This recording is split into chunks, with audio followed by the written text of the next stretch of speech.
Hello, sports fans, and welcome back to another video. I got asked one too many times when the next Chatting with Chargle would be, so here I am. I'm coming to you all the way from Texas. I'm in Texas now. Quite the big change. I think 2 Chatting with Chargles ago, I was visiting Texas, and now I live here, so that's crazy. I don't really have any videos from the in-between time, and that was just a complete lie. I have 2 videos. Both of them were filmed at the middle of May, and they were me coming to terms with the fact that I was leaving Cincinnati. One of them is a little bit more heartfelt, I would say, than the other. One of them I'm simply just bawling my eyes out. A lot happened that week, and I was really feeling it. So maybe those will see the light of day. Most likely they won't. Maybe I'll do a 1-year tribute. Who knows what will happen. But they are taking up so much space on my laptop. So it's shit or get off the pot time, you know? But now I'm here. It is August. And although it is still summer, I had my first week back of ballet classes this week. So summer is over for me, basically. It's almost September. And I just had a really cool quote about September that I just wrote down, but maybe I'll put it in the description. Anyway, so I wanted to take the time and take you through some of my summer favorites. This idea I wanted to predict what my summer albums would be, because whenever summer hits, I'm not really a playlist person. I'm more of a album person, which is weird. I go through those phases throughout the year, but summer is very much an album phase, and this year was no different. So not only do I want to take you through some of my summer music, but I want to take you through my all-around summer faves. I think the best way to start is just to start. I have a list here. I love Notes app. Summer fave number 1, Notes app. I will say I've been weaning off of Notes app simply because I've been using my journal more. And then when I'm at home, I have all of these random notebooks and stuff. So I just write stuff down in there. And honestly, I like writing things down rather than just putting it in my phone. But I feel like my Notes app in my phone is more for shit posting, just random things I think about throughout the day. But also, throughout the summer, I was carrying around this bag everywhere I went. It was this blue bag. It was one of the ones that can fold into itself. Thank you to Murphy and Gigi for facilitating me getting this bag. But I took it everywhere. That was my summer bag. And I'm still on the hunt for a nice little purse that I can have just to consolidate what I'm bringing. But in that bag, I had a little notebook that my mom got me for Christmas. And that was what I wrote down. If I had a funny, zingy one-liner, I'd write it down in there. And then I'd go back and have to make sense of all of the things that I wrote. I remember one time,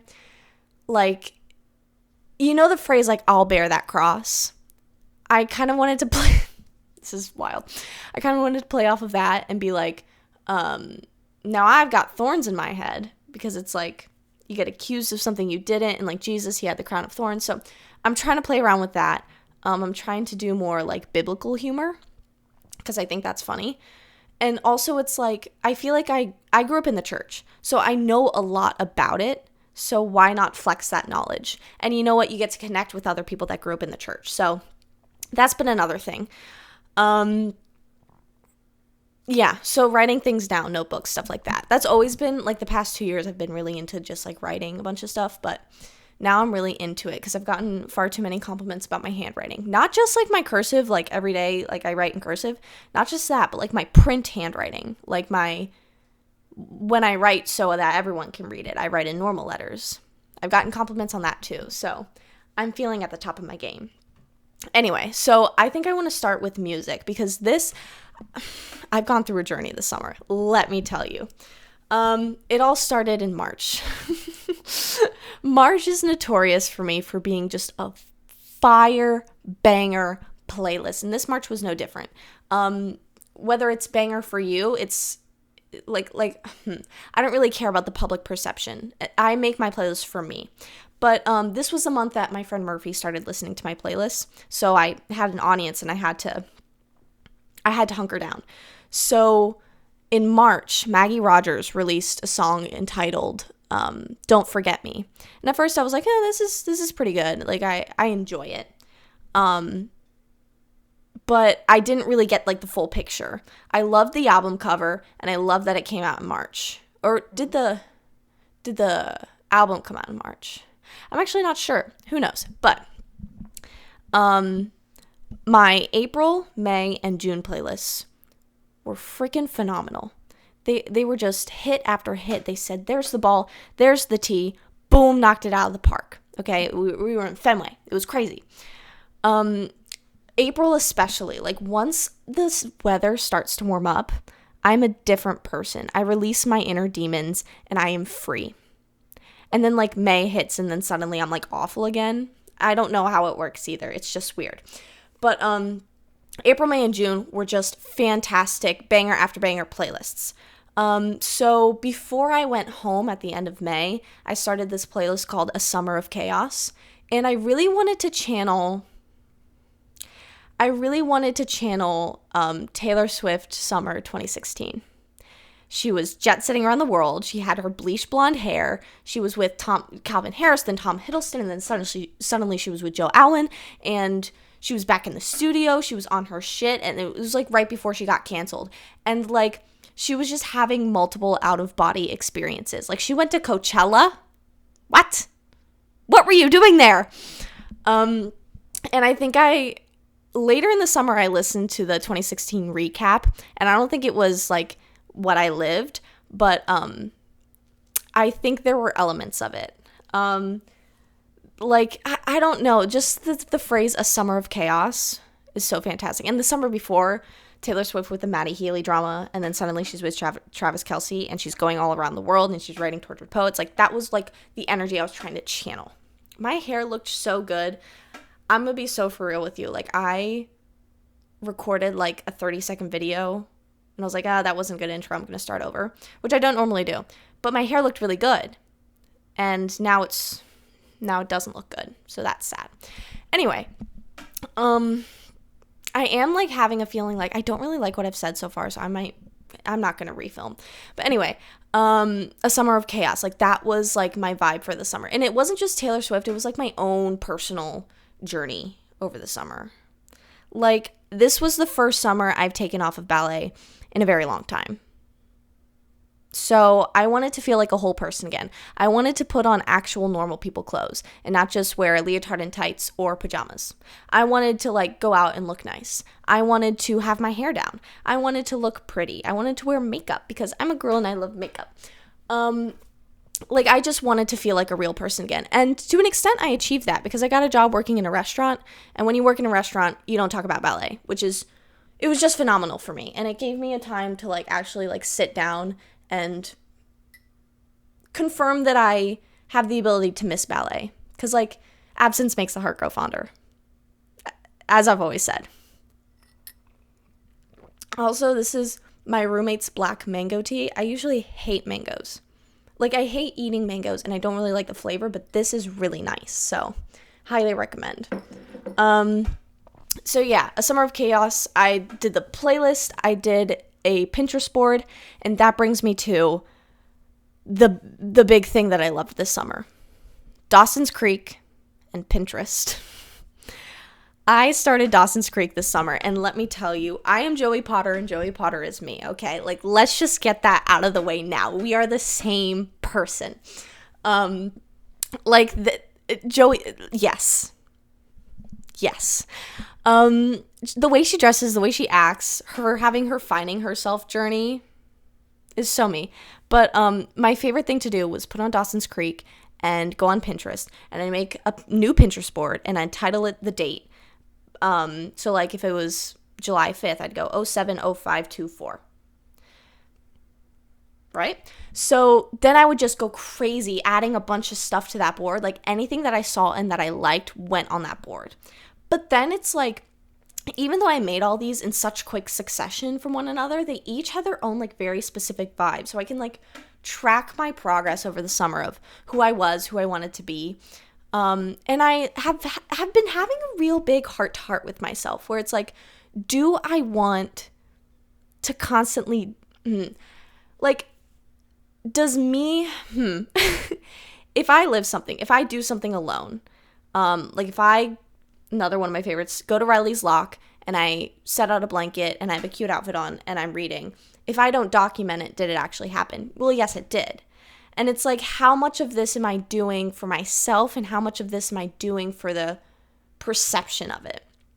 And I feel like this summer I've been trying to be really authentic to my own personal self, like wear what I want, talk how I want, talk to who I want, and just really be myself and be a person again. That was a big theme, being a person again, because when you're in ballet, sometimes you don't feel like a whole person. You just feel like a dancer, and that's not always the best. So I was having a heart to heart, like, if I don't take a picture and post it on social media, did I live it? Like, the answer is yes, I did still live it, but it's like, if I'm not being perceived, like, what is it for? That was the big thing this summer. If I'm not being perceived, what am I doing this for? You're doing it for yourself, Charlotte. You're doing it for yourself. And you know what? I've had a great time.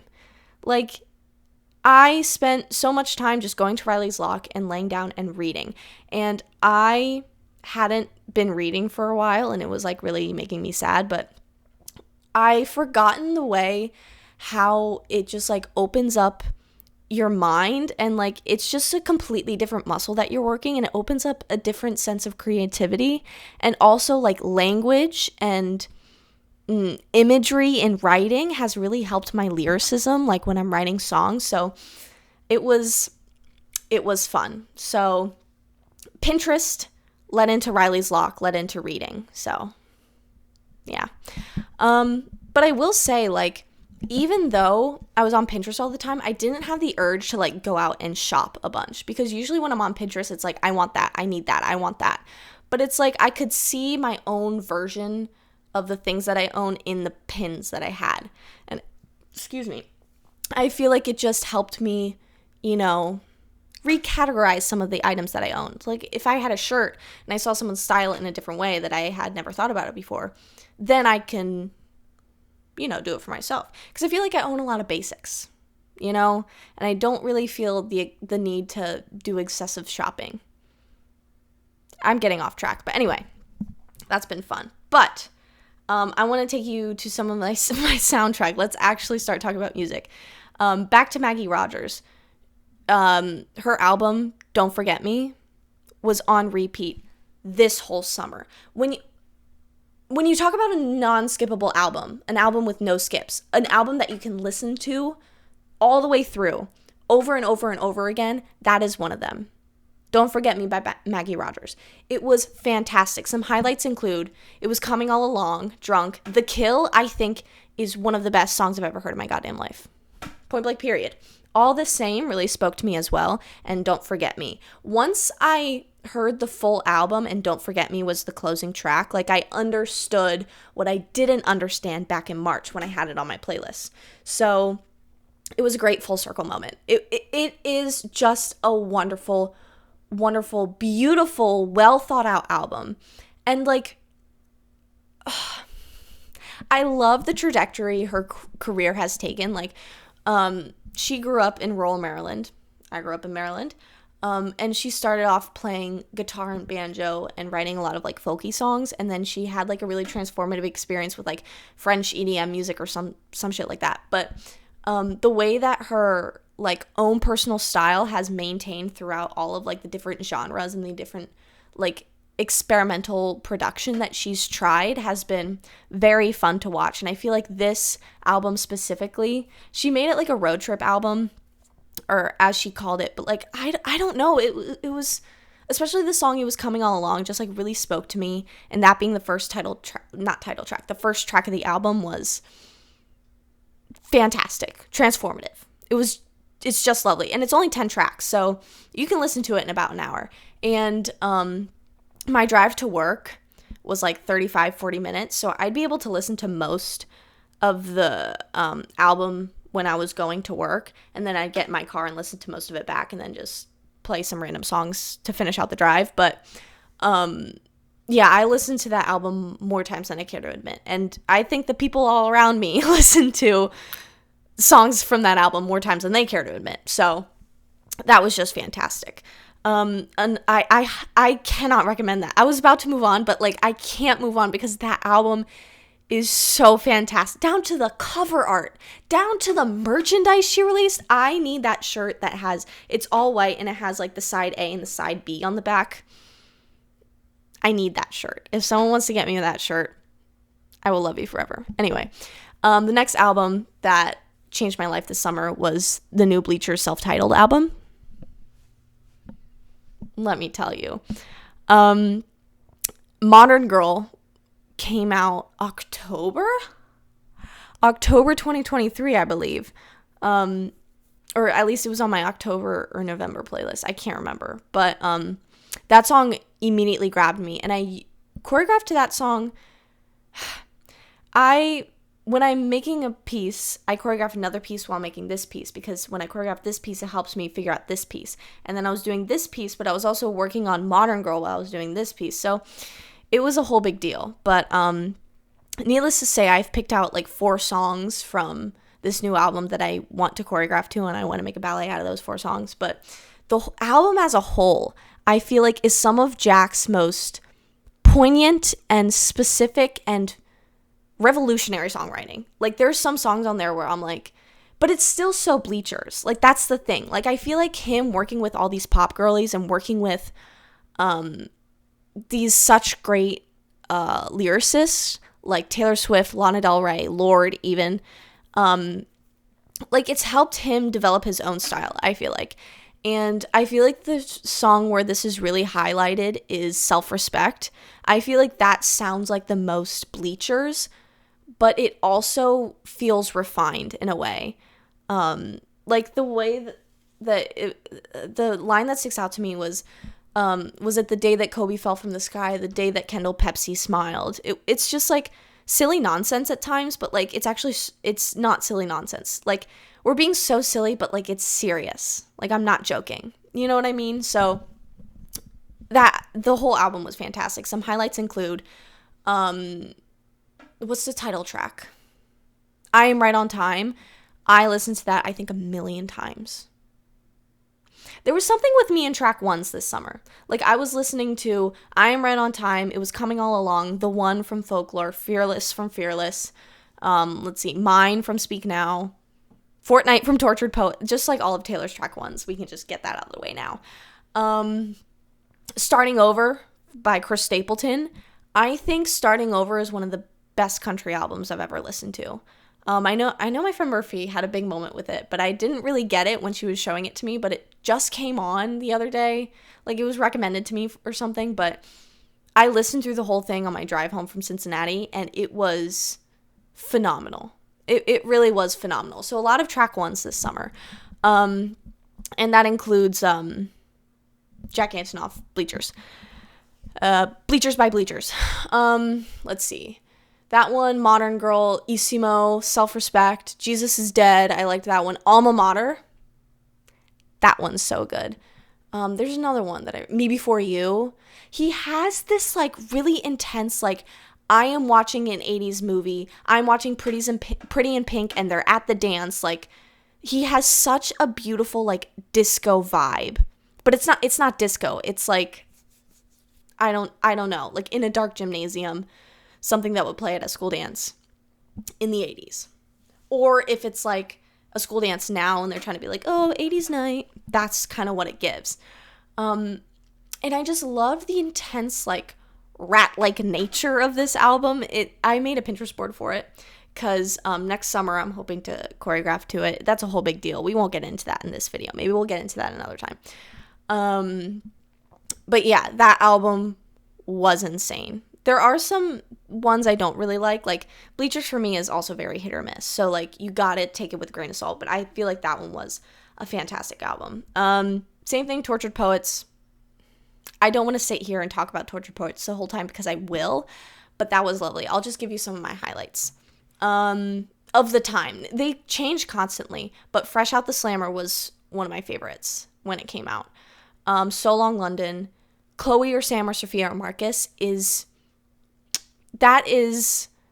the Tortured Poets song. Like, if you want to know what happened with Taylor Swift and Maddie Haley, just listen to Chloe R. Sanders, Sophia Marcus. The Black Dog, I also really love as well. Peter, when that album came out, I would listen to Peter and sob my ass home on the bus. Like, that song is crazy.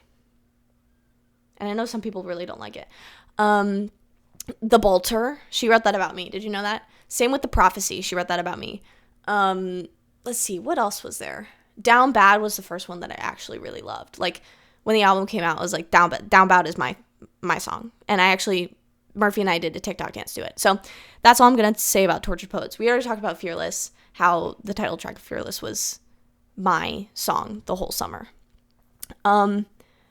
Let's see. Now let's get into some specific songs. Murphy and I got to see Niall Horan in concert, and his opener was Delwater Gap.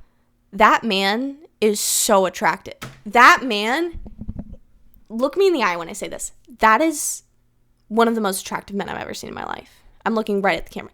That is one of the most attractive men I've ever seen in my entire life. He came out in a tuxedo. And I feel like I just outed myself, because this is me looking at the camera and this is me looking at myself. You know, so we'll see what happens with that. But he came out in a suit. He came out, and first he started playing the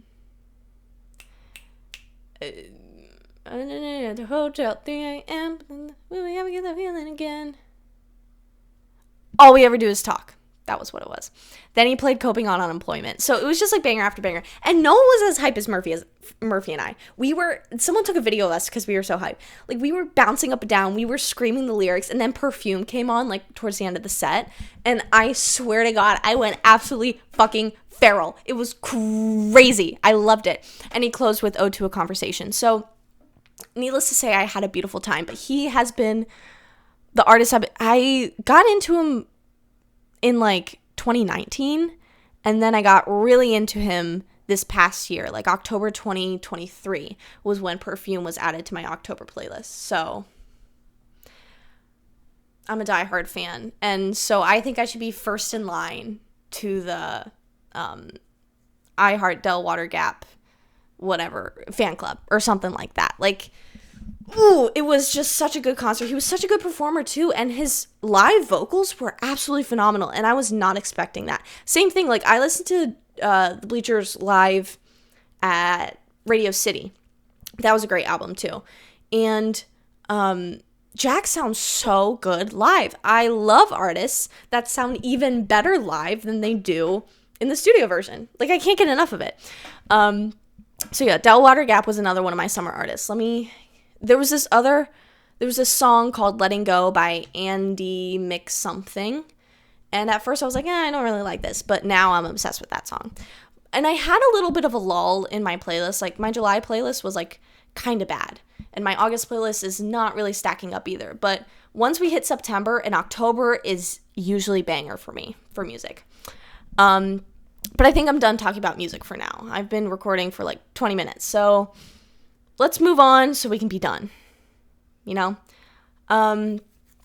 Let's talk about some outfit things I've been loving. Cutoff jeans.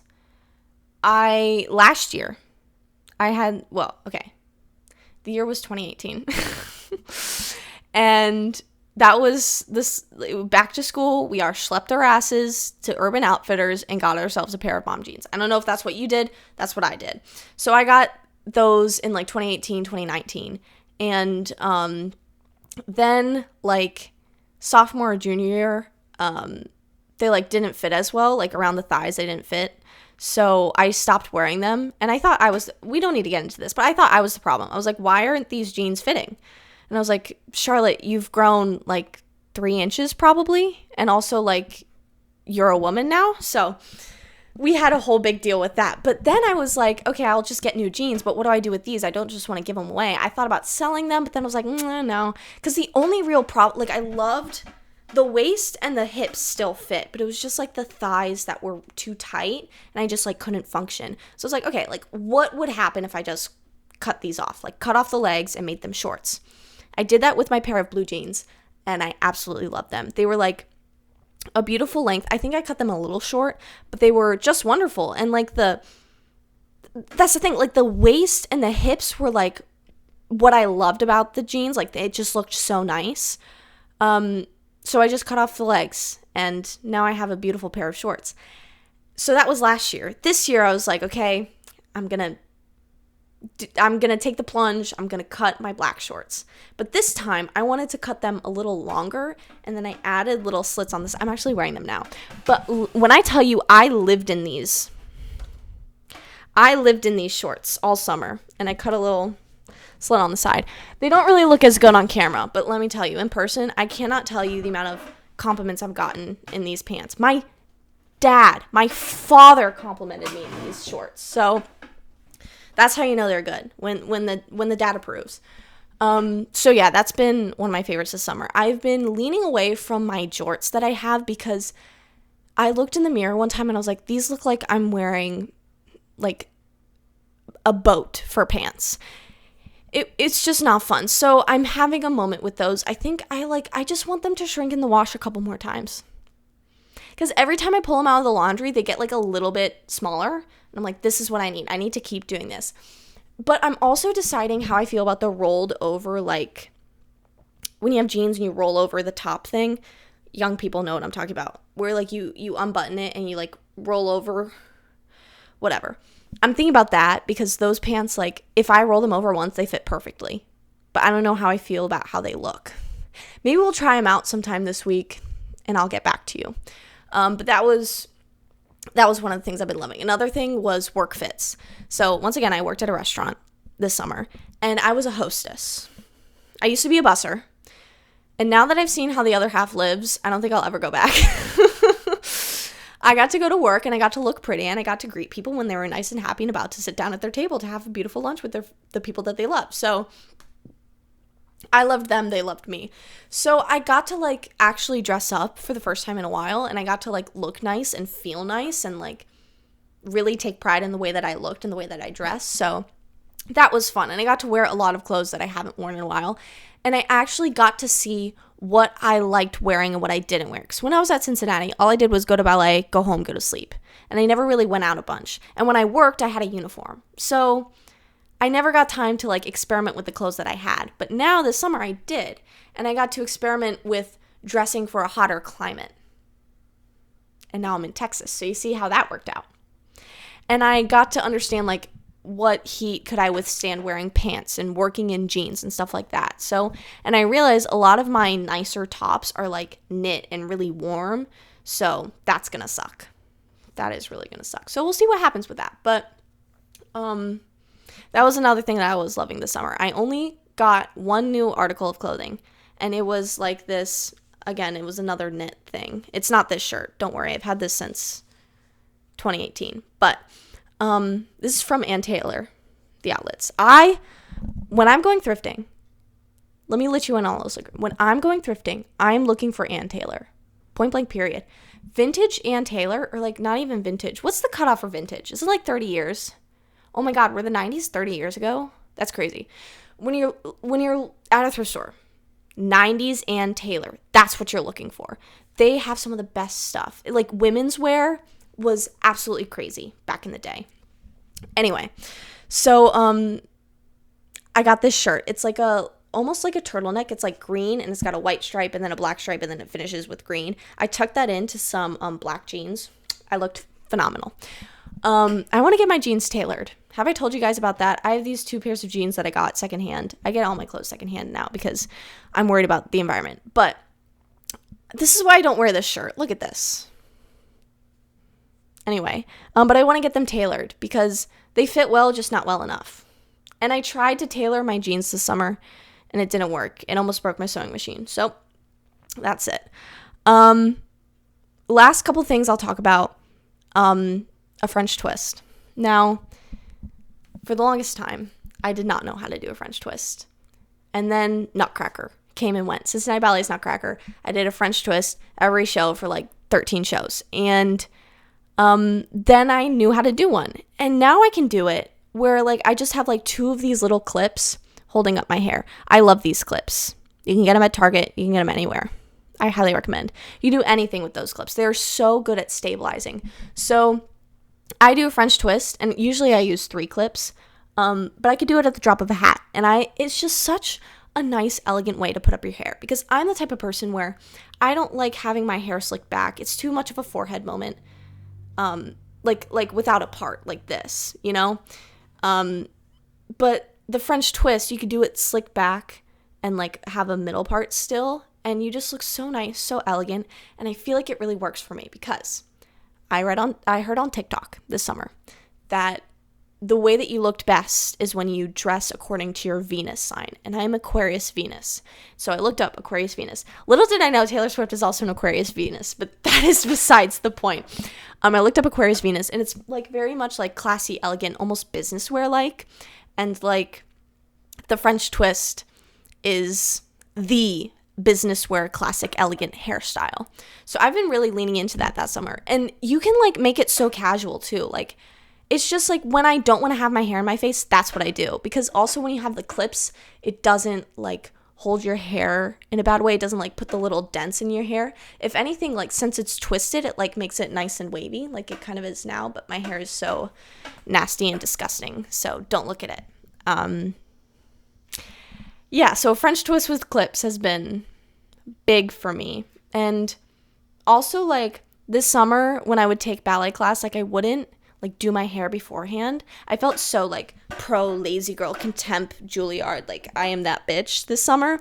I would, like, walk in and just, like, put up my hair, throw a few of these clips in, and it would stay all class. So that was fun, too. I felt really cool. And the last couple of things I will talk about is what I would do when I was at work. So I would work a lot of mornings, like during the week, and it would be really slow. So I would literally stand at the host stand and just read NPR to stay educated, to stay up to date. This is the first presidential election I'm voting in, and you best believe I'm doing all the research necessary. And then also I reread one of my favorite book series as a kid.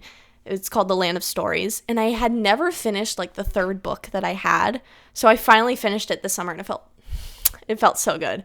But I will say, the first one and the second one, if you just read those two, it's a beautiful bookend story, front to back, just fantastic. The third one is when we get into the land of like cash grab sequels for nonsense, whatever. And I love the writing. I love the author, Chris Colfer. I loved you in Glee. I'm auditioning for the role of Kicker. I say that shit all the time, but I don't know. Just like book one and book two, if you're looking for a nice, fun, silly read, if you're okay reading children's books, which I definitely am. My grandma was like, Charlotte, you need to start reading adult books. I'm like, but I like reading children's books. I'm reading an adult book now, so it balances out. It cancels out. But those two actually make a really well-rounded story if you forget the fact that it's about fairy tales. Actually, you don't need to forget about that. Hell, Harry Potter is one of the best. I'm kidding. Let's see. Do I have anything else in this list that I didn't talk about yet? No, I think that's it. I'm going to think of something later and just be like, I can't believe I didn't say that. Another favorite I've had this summer, I put in a nose hoop. Oh, nose hoop. This is still my stud, but I got a nose hoop. You've probably seen it on my TikTok. Another thing I love this summer, shit posting on TikTok. It's so fun. I love just like filming a video and going boop and I post it. I am also thinking of doing more like scenes from my private story where like I take videos from my private story, combine them into one video and post it on TikTok. I did that once. I liked it, but it wasn't like my favorite video. But yeah, I think that's it. Let's see. My last summer favorite, Jason gave me these lead pencils, and I'm obsessed with them. So yeah, thank you for watching. First video in Texas. Hopefully not the last, because my final summer favorite is my room. Maybe I'll give you a tour at one point, but that would require editing, and we both know I can't do that. Don't make me edit, I swear to God. But my room is just beautiful, and I have this beautiful space to film Chatting with Chargle. I have this desk. I'm in my room. I'm in my own private wing of the palace, so maybe you'll have some more of these. Stay optimistic out there, folks, okay? Don't let the bad times get you down, because when you wake up the next day, you'll have a new Chatting with Chargle, so